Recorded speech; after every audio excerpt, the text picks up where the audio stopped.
Hola casualistas, ¿qué tal? En este video me voy a salir un poco de la temática de hablarte sobre Universitario de Deportes. Y quiero tratar un tema que no se ha tratado mucho, creo. Sí, lo he visto que algunos diarios lo han tratado, en algunos programas también he visto que lo han tratado, pero creo que hay muchas cosas interesantes que también podemos abordar nosotros acá en este canal. Estoy hablando de la salida de Gustavo Roverano como técnico de la selección sub-20 de Perú. Y el pobre desempeño que ha tenido, entre todas las cosas que se han dicho sobre su salida, bueno, también hemos visto que Gustavo Roverano ha dado también sus declaraciones sobre su salida en el programa de YouTube llamado A Presión, el cual está conducido por Mr. Pete. Y bueno, también se sacan muchas cosas interesantes. Si bien es cierto, muchos dirán, bueno, Roverano se ha excusado, que toda la culpa es de él. Yo creo que Roverano tiene parte de culpa y también voy a explicarlo por qué. Pero el hecho que sea un técnico que quizás no estaba tan capacitado, o bueno, más que capacitado, haya cometido sus errores, o que pudo haber sacado adelante mejor algún partido, que creo que sí puede ser. Todo eso no quita que lo que haya dicho Gustavo Roverano sobre la sub-20 también tenga mucha razón y que hay un problema muy grave, pero que muy grave con respecto a las selecciones y equipos formativos del Perú. Bueno, antes de pasar a esto, primero creo que hay que hablar sobre Gustavo Roverano. El ex jugador de Alianza Lima ya ha dirigido algunos equipos, y sí, tenía algo de experiencia. Al menos para agarrar una selección juvenil. Bueno, Roverano dirigió San Marcos, Deportivo Copsol en 2013, Alianza Lima en las reservas en 2015, también estuvo en Alianza Atlético, en el Cartaginés, equipo de Costa Rica en el 2018, Cienciano también en el mismo año, tuvo un paso también por Chabelines en el 2020 y bueno, llegó a la selección de sub-20 de fútbol de Perú. También fue asistente en el Montevideo Wanderers de Uruguay el 2020 y en el Jicaral Cercova de Costa Rica en el 2021. O sea que no es un entrenador novato, ya tiene cierto recorrido, obviamente no un recorrido como para agarrar una selección mayor o un equipo más grande, pero sí creo que para manejar una sub-20. Tampoco me parecía muy polémica su elección. Bueno, las personas muchas veces pitean por el hecho que no es peruano, pero la verdad que a la hora de dirigir eso no tiene mucho que ver. Lo que importa es tu profesionalismo y cómo manejas el grupo. Ahora, en tema de balance entre partidos ganados, empatados y perdidos, se podría decir que su mejor época fue en Cienciano. Ganando 20 partidos, empatando 4 y perdiendo 7. Sin embargo, después en temas de resultados en los demás equipos, viendo ahorita sus datos, según la página de Transfer Market, la verdad que no le dio tan bien. Quizás por ahí le podrían dar un poco la razón a las personas, a los detractores de Roverano. Por ejemplo, en Alianza Atlético de Sullana tuvo 21 partidos perdidos, ganó 16 y empató 7. La mayoría de partidos los perdió. Y bueno, como dije en un inicio, es un entrenador que ya tiene cierto recorrido. Sin embargo, sí es cierto que los resultados por ahí no lo apañan tanto. No le dan una buena base como para que se pueda confiar en él. Sin embargo, y con todo esto, también es cierto que el técnico puede tener mucha culpa en los resultados que se han venido dando, pero también es cierto muchas cosas de las que ha dicho que también quiero abordar. Quizás sí sea cierto que Roberano no debió haber llegado a la Videna. Siendo un entrenador que no tenía un cartel tan deslumbrante, y salvo su segunda etapa en Atlético de Sullana, la segunda, la primera es la que mencioné en un inicio, la segunda, bueno, ganó 11 partidos, empató 6 y perdió 9, y bueno, su mejor etapa creo que fue en Cienciano, ganando 20 partidos. Los demás equipos en los que estuvo, la verdad que le costó bastante. Y muy aparte de esto, también en la entrevista nos pudimos enterar que ya se trabaja con una metodología dentro de la federación y dentro de todas las selecciones que hay. Ya sea la sub-17, la sub-15, la sub-20, la sub-23, todas las selecciones. Y esa metodología sería la que implantó acá Ricardo Gareca, según las propias palabras de Roverano en la entrevista que tuvo en La Presión. Y con todo esto yo me pregunto, a ver, si había una metodología que ya se venía trabajando, independientemente de los logros o desaciertos que haya tenido Roverano en su carrera, ¿no era mejor traer a un entrenador que se acomodara más a ese método, a esa idea de juego, a ese modelo, bueno, como la gente lo quiera llamar? Porque claro, ya se viene trabajando con algo, con una base sólida, y no la puedes cambiar de un momento a otro. Gustavo Roverano mismo decía que no le convencía y no se sentía convencido del modelo que estaba implantando en la selección sub-20, ya que este no era su modelo y él trabajaba de otra forma. Obviamente sí entiendo de que si un entrenador no está convencido de la manera en la que trabaja, mucho menos va a poder convencer a los jugadores. De por sí acá hay un problema, y es un problema serio. Y a la gente encargada de designar los puestos y los cargos dentro del comando técnico de las selecciones de Perú, ¿no tomaron en cuenta esto cuando contrataron a Roberano? ¿O planeaban hacer que cambiara de estilo para que dirigiera la selección? Porque la verdad que eso no me parece nada serio. Y ejemplos hay muchos en lo que ha sucedido estos casos de querer cambiarle el estilo al entrenador. O en todo caso, traer un entrenador que no se ajusta al proyecto y al estilo que se ha venido trabajando desde ese tiempo. En el mundo hay muchos. El más sonado creo que es el de Valverde en el Barcelona después que se fue Luis Enrique, un estilo totalmente distinto que, si bien es cierto por los jugadores, en un inicio funcionó, poco a poco se fue yendo a picar el equipo. Y por ejemplo, no podían tirar de jugadores salidos de la cantera porque los jugadores de la cantera estaban trabajando con otro tipo de modelos y no le podían servir al equipo de mayores. Ejemplos acá en el Perú, bueno, el de 2020 creo el más claro, el de Alianza que cambió de entrenadores como que se cambia de zapatillas. Cada uno con el modelo totalmente opuesto al anterior. Obviamente los jugadores que de por sí ya tenían culpa por ciertas cosas de indisciplina o bueno, ciertos temas de vestuario que existían, a nivel futbolístico tampoco se les hacía fácil adaptarse a la nueva idea del entrenador. Tenemos el mismo caso de Madrid que por un breve momento cuando llegó Lopetegui al equipo, Lopetegui, un entrenador que propone mucho juego, que le gusta que sus equipos sean intensos, los típicos jugadores obreros que se les dice. Que todos los jugadores del equipo ayuden en la marca y bueno, y sean muy dinámicos. No pudo encajar en el Real Madrid, que es un equipo que desde hace años viene siendo más contragolpista. ¿Y si le viene mejor un Ancelotti o un Zidane? Y bueno, en el mundo y en la historia del fútbol hay muchos ejemplos. Bueno, por ahí si quieres que te mencione un poquito más atrás, también el Barcelona después de la época de Tito Vilanova, cuando llegó el Tata Martino. Y bueno, creo que se entiende a qué me refiero, que cambiar así abruptamente de forma de trabajo suele confundir a los jugadores y más aún cuando son jugadores en formación. Mira, si esto le pasa a jugadores de talla mundial, imagínate la selección sub-20 de Perú, que de por sí ya son jugadores que no están correctamente formados. Y es por esto que me parece que Roberano no debe haber llegado a la selección sub-20 de Perú. Primero, que de por sí los resultados no lo amparaban. Y segundo, que se sabe que Roberano tiene otro tipo de estilo de juego. No me digas que la dirección deportiva no sabía eso. No me digas que los trabajadores de la federación no conocían el estilo del nuevo entrenador que querían contratar. Y bueno, para los que me preguntan qué tipo de metodología es la que trabajaba Roberano y cuál es la que había implantada, bueno, ya lo expliqué en algunos videos hablando sobre Gareca. El estilo que implantó fue el estilo de asociación. No necesariamente de ser protagonistas en un partido, pero sí de asociarse, del toque, de elaborar las jugadas, de madurar las jugadas. El clásico estilo del toque peruano, quizás con algunos cambios, porque sí, a ver, no era un equipo, no es un modelo de proposición en todo el partido, pero sí es un modelo que hace que los jugadores sean más asociativos, quizás menos transiciones rápidas o menos transiciones directas, y sí un poco de madurar la jugada, de tocar, de abrir a banda, de cerrarse el medio, que suban los laterales, bueno, todo eso.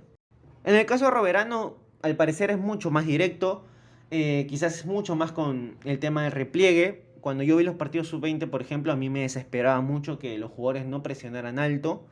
Esto ya por un tema personal, porque a mí sí me gusta ver un equipo que propone. Me encanta ver los equipos que proponen juego, por ejemplo, Ajax, Manchester City, Villarreal de España, Real Sociedad, incluso el Celta en ciertos partidos en los que le dejan, obviamente, porque es un equipo de menor, por así decirlo.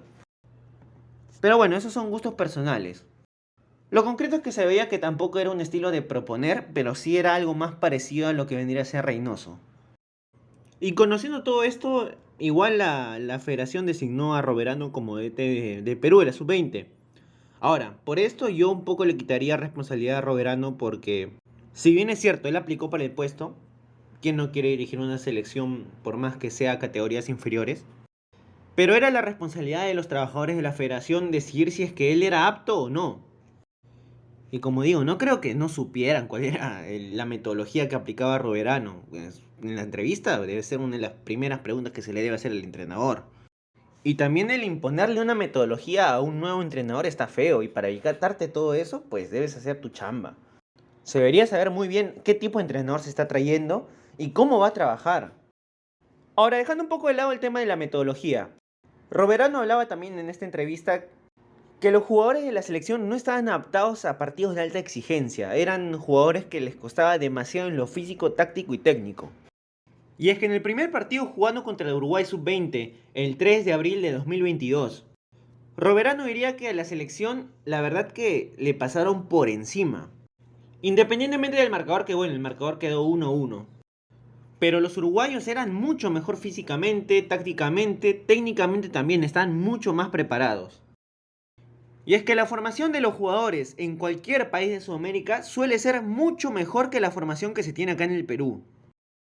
Después de este partido se volvería a jugar contra Uruguay y perderíamos 2-0. Ya con una formación cambiada, el primer partido lo jugamos con un 4-2-3-1 y el segundo partido con un 4-3-3 más ofensivo. Igual el cambio solamente sirvió para perder. Pero acá también tenemos que darle un poquito de razón a Roberano, y es que los jugadores de Perú no tienen mucho nivel para competir. Y de todos los partidos que jugamos de ahí en adelante, solamente le pudimos ganar a Chile, acá en casa, por un marcador de 2-1. Y acá quizás es donde Roberano comete un error, entre comillas, no sé si sea un error la verdad. Bueno, esto sí no me parece un error. Él trató de subir el nivel de los jugadores de Perú, ya que hay un problema muy serio, y es que también a nivel de clubes los equipos no suelen jugar con rivales fuertes. Y al parecer existe un miedo bastante grande de enfrentarse a un equipo de juveniles del extranjero. Ya que algo como lo que pasó en este torneo sudamericano, o bueno, más concretamente los Juegos Sudamericanos, sería el motivo principal por el que a cualquier entrenador de cualquier equipo de reservas o juveniles de cualquier equipo de Perú se le destituyera. Debido a que existe esto de ser muy resultadista. Y sí, a ver, yo creo que en primera división y ya en un equipo de mayores sí hay que ser resultadistas, sí se tiene que buscar ganar. Obviamente también entender que hay procesos, pero todo con un fin de ganar. Ahora, en divisiones inferiores esto no debería ser así. Porque los jugadores se están formando y el técnico tampoco no puede ser condicionado de tal manera, porque si es que son condicionados así, ya no quieren jugar contra equipos que probablemente les vaya a dar una paliza. Y esto también quiere decir que los jugadores de acá de Perú no van a tener roce internacional, no van a tener un roce contra equipos que los puedan desafiar mucho más. Porque es obvio que lo primero que va a pasar es que se van a llevar unas palizas monumentales. Es parte de, los van a golear. Y eso significaría que a cualquier entrenador de turno, me estoy refiriendo a las divisiones inferiores de todos los clubes y a las reservas, se le vaya a destituir inmediatamente. Este quizás fue uno de los problemas que tuvo Roberano, porque Roberano se mandó. Y eso, la verdad que no es una tarea que a él le corresponde. Supuestamente ya cuando le llegan los jugadores a él, ya tienen que tener este tipo de roce, no tenerlos recién en la selección. Obviamente que los demás nos van a llevar un siglo de ventaja. Todas las selecciones están mucho más adelantadas que nosotros en lo que es la formación. Quizás en temas mayores cambie un poco y se equipare un poco más la cosa. Pero en selecciones formativas, la verdad que nos falta demasiado. Ahora, también cabe recalcar que en ese torneo sudamericano, casi todos los equipos, por no decir todos, excepto Perú, tenían jugadores de primera división, algunos al menos. Perú fue con puros jugadores que o juegan segunda, creo que uno por ahí jugaba Copa Perú, no sé si llegó a jugar este torneo. Y bueno, jugadores que juegan en la reserva y juegan divisiones inferiores. Pero no tenía ningún jugador con esta experiencia de jugar en primera división. Lo cual hacía mucho más arriesgada todavía la decisión que tomó Roberano de ir a jugar ese torneo. Ojo, que creo que hizo bien o mal, la verdad que eso no le tocaría a Roberano, no es su responsabilidad. Y él ya debería tener los jugadores formados. O bueno, al menos ya con roce para jugar ciertos torneos o con selecciones mucho más potentes. Pero bueno, dadas las circunstancias y el contexto de que Perú, la verdad que esto no se hace en los equipos, pues bueno, toca hacerlo en la selección. Y como es normal, lo primero que te llevas es una paliza contra Paraguay sub-20 por 6-0. De ahí un empate 1-1 contra Venezuela y también contra Uruguay. A ver, visto lo visto, al menos en este torneo, se avanzó un poco más, porque la verdad que la selección peruana sub-20 está muy por debajo del nivel de las otras selecciones. Claro, la de Paraguay sí fue bestial, 6-0. Pero es normal, es parte del proceso. Lo que no es normal es que se haga en la selección, eso sí no es normal. Pero es lo que toca porque en los equipos no se hace. No existe un correcto respaldo al entrenador de menores o al entrenador de reservas. En general al entrenador de categoría formativa. Y se tiene el mismo resultadismo que se tiene con los jugadores de primera, y esto no debería ser así. Un jugador en formación no es un jugador de primera. Y muchos dirán, ¿por qué no llevó a Pinto? O bueno, hay algún otro jugador de primera que mencionaron. La verdad que ya esos jugadores no son categoría sub-20. Para que vean lo mal que estamos y los pocos jugadores que estamos sacando. Obvio, hay chicos con muchas condiciones, eso sí. ¿De qué hay? Hay, pero les falta mucho ritmo, les falta mucho roce. La intensidad, la posición en la cancha. Muchos son muy sanos para ir en la marca, no saben aguantar con el balón de espaldas. Los delanteros están muy acostumbrados al torneo reserva o a la Copa Federación o bueno, cualquier torneo de menores en que tiran la pelota hacia adelante y bueno, se les hace el gol. Y en estos torneos o en estos partidos amistosos en los que el rival de verdad te marca les cuesta una barbaridad. Culpa de ellos, no del todo. Obviamente si no tienen roce constante contra otros equipos de estos niveles, pues no se van a acostumbrar y van a estar muy mal acostumbrados al ritmo que se juegan en los torneos de acá de Perú. Y cuando sales a jugar contra estos equipos, te cuesta mucho más. Y mira, a ver, estoy hablando de Paraguay sub-20, de Venezuela y Uruguay. No es que sean equipos qué bruto, pero qué bravo. Son buenos equipos, sí, pero nosotros estamos muy abajo. Y quizás solamente podríamos ganarle a Bolivia, pero de ahí nos falta un montón. Y obviamente de acá también podemos sacar el tema de que los entrenadores formativos acá en el Perú son muy maltratados, son muy poco valorados. Obviamente eso en consecuencia hace que no hagan bien su trabajo. Porque claro, tienen que cuidar su puesto y por el miedo a fracasar y a que los voten por resultados escandalosos, como es normal que debería pasar porque tenemos muy mala formación, pues no hacen partidos amistosos con otros equipos no sé, de Argentina, de Uruguay, de Brasil. Bueno, de Brasil creo que es un poco más inaccesible, pero se entiende con equipos de otros países, incluso con equipos de Venezuela, de menores. Y que si pierden por goleada ya está, pues. No tenemos el nivel, pero poco a poco al menos van ganando experiencia estos jugadores. No, preferimos quedarnos acá en nuestra liga mediocre, jugando contra equipos mediocres. Y pues así los jugadores sub-20 y bueno, los jugadores en general de toda la liga peruana que sean juveniles, pues no tienen nivel, no tienen roce. Y después cuando debutan nos preguntamos, pero ¿por qué no salen tan bien? ¿Por qué en reserva hacían tantos goles y después acá no? Porque no están acostumbrados. Y mira, y les cuesta la primera división de Perú, imagínate otras ligas. Ahora, imagínate jugar un sudamericano. Hermano, les va a costar horrores. También está el tema del sueldo de muchos entrenadores juveniles, muchos formadores de jugadores que tienen que tener hasta 2 o 3 trabajos para poder solventarse. Y esto no le permite desempeñar sus labores como formador de manera óptima, porque claro, está distraído en otras cosas también. No, un jugador formador tiene que estar 24/7 pendiente de sus jugadores. Que si se alimentan bien, que cómo están llevando su vida, cuestiones tácticas, cuestiones técnicas, incluso ser de psicólogos. Pero todo esto conlleva un trabajo arduo que tiene que ser remunerado correctamente también, porque si no, pues tienen que buscarse la vida en otro sitio también. Y pues quizás de manera involuntaria desprotegen bastante al jugador y bueno, lo tienen ahí descuidado. Está también el tema de las canchas, de las benditas canchas, que este tema lo he escuchado bastante de jugadores que hablan sobre su etapa cuando, bueno, eran jugadores de ciertos clubes y había el problema que siempre los desalojaban de las canchas. A ver, la cancha de un equipo, de un club de fútbol, tiene que estar disponible para que los jugadores puedan entrenar. Y si algún jugador quiere entrenar por su cuenta, pues debe estar disponible, no botarlo en la cancha para que entre otro equipo o bueno, tiene que tener las herramientas en el club a su disposición. Ahora, también hay otro tema ya que tiene que ver con los jóvenes y la continuidad. Se ha visto que por este tema de la bolsa de minutos, muchos jugadores juveniles han sido utilizados tan solamente como una mercancía, como una salida rápida. Se les hace debutar y una vez que se cumple la bolsa de minutos, pues bueno, desechados y ya no te pongo nunca más.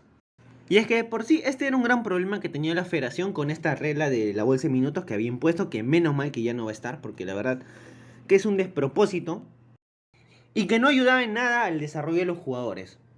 Ahora, también pasa mucho que hay muchos entrenadores de primera que no están muy interesados en ver a los juveniles, o también suele suceder, y esto también lo sé por la entrevista que hubo, por declaraciones que hizo, si no me equivoco, el Negro Galván y también Roberano, y bueno, la mesa en general de personas que han sido exjugadores y creo que ellos saben todo esto, cómo se maneja de primera mano.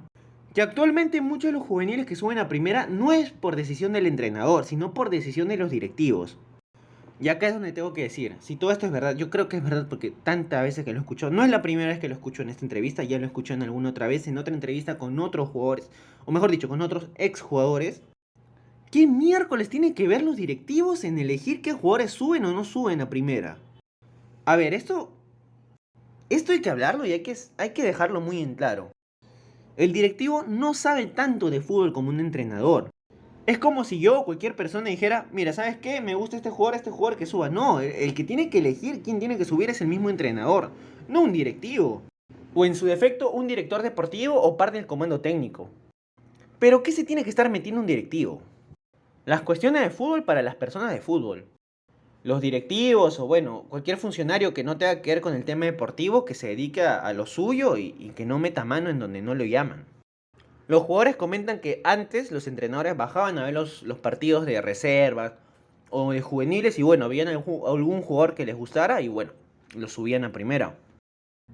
Pero actualmente esto no pasa o pasa con mucha menor regularidad. Y esto hace que veamos a muchos juveniles debutar y después nunca más lo vemos y no sabemos qué fue de sus vidas. O vemos jugadores juveniles debutar y que bueno, no les da el nivel y se nota al ojo que no les da el nivel. Es por eso que es muy importante que el jugador juvenil que ascienda al primer equipo sea del gusto total del entrenador. Ya que si es debido a su decisión que este jugador está subiendo, quiere decir que el entrenador lo conoce y sabe cómo tratar con este jugador. Y también ve en él un gran potencial y obviamente sabe cómo repotenciarlo. Es otra falencia más que, bueno, se tiene en la liga peruana, una raya más al tigre. Y por último, y no menos importante, algo que también se mencionó en esta entrevista que estoy mencionando, es sobre los proyectos falsos para calmar a la hinchada. Y sí, a ver, esto se ha visto mucho. ¿Quién no recuerda cuando dijeron que la U iba a ser como el Barça? Una payasada, la verdad. O cuando Alianza Lima planteaba su proyecto de menores al mando de Daniel Amet. Que bueno, destituyeron a Amet y quién sabe en qué habrá quedado ese proyecto. Y así mucho más versos que nos tiran los directivos, que nos dicen que bueno, ahora sí vamos a hacer un proyecto en serio y pocos son los equipos que han hecho un proyecto en condiciones acá en Perú. Y esto demuestra la nula intención por parte de muchos directivos de querer financiar con grandes cantidades el tema del desarrollo de menores. Y bueno, prefieren más el cortoplacismo, el invertir en el equipo de mayores, por ahí sacar algún título, rascar algo, alguna clasificación a algún equipo, a algún torneo sudamericano. Como para que el hincha diga, bueno, sí, están haciendo algo, pero de menores nada. Y claro, pasan esos jugadores, porque los jugadores pasan, los jugadores envejecen, o se retiran, o se van del club, y pues el club vuelve a ser la misma posilga de siempre. Y perdón que lo diga así, pero los equipos peruanos en su mayoría son un desastre. Y hay poquísimas ventas de jugadores al extranjero. Obviamente, otra vez más interesados en el resultado a corto plazo que buscar un resultado a largo plazo. Porque sí, hasta para ser resultadista tienes que tener un poquito de cabeza. Y tratar de hacer de que el club sea algo sostenible en lo deportivo. Bueno, en lo demás ya eso lo verán los directivos, pero me refiero netamente al tema deportivo. Que cuando se vende algún jugador o algún jugador se retire, pues puedas tirar de cantera y al menos en un momento de dificultad te pueda salvar o incluso puedas sacar un gran jugador de tus inferiores. Y te ayude a concretar algún título, alguna buena actuación en un torneo internacional. O quién sabe, algo más grande, pero por algo se comienza. Y acá en Perú, pocos equipos son los que comienzan con este tipo de proyectos. La mayoría, bueno, al cortoplacismo, vamos a fichar jugadores por acá, por allá, y bueno, vamos a ver si hacemos una buena campaña. Y la otra, bueno, ya si ganamos un título, que los hinchas esperen, pues. Que tengan paciencia porque vamos a demorar un poco más en ganar otro título. Pero bueno, de momento esta es la triste realidad del fútbol peruano, de su desarrollo en inferiores y el por qué tenemos un tan pobre desempeño contra otros equipos, contra otras selecciones. En el ámbito de selecciones de menores, obviamente, y bueno, a veces también en la selección mayor. Y por último hay que hablar del nuevo técnico de la selección sub-20, quien sería el asistente técnico de Juan Reynoso. Me refiero a Jaime Serna. A ver, traté de buscar información sobre este técnico, la verdad que no he encontrado mucho, tan solamente en noticias. En RPP, por ejemplo, con respecto a su trayectoria, mencionan de que ha sido asistente técnico en Puebla y en el Cruz Azul de México.